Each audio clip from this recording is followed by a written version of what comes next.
You probably thought it wasn't possible to edit or replace text on a PDF, right? Well, that's not true, because with the tool I'm about to show you, you will be able to edit and replace any text on a PDF in a quick, simple and fast way, and it works on each device you need, your phone, your computer, whatever. And of course, it's super intuitive. Let's do it. All you have to do is open the pdfbiz.com website, choose the Edit PDF option and upload your document.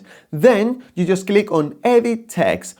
From there, you can delete words, replace them, add new text, or correct any mistake you find, whatever you need. As you can see, it's really simple, really easy, and really intuitive. So if your document had a typo or wrong information, you can fix it instantly. Once you finish making your changes, simply click download and you'll get your edited PDF ready to go. As you can see, this is really simple, really smooth, and you don't need to install any software on any device. As usual, you'll find the link you need on the description below to go to pdfbiz.com website, and if you subscribe, you'll see more videos like this in the future about PDFs. In the meantime, you can watch more videos about PDF by clicking on this.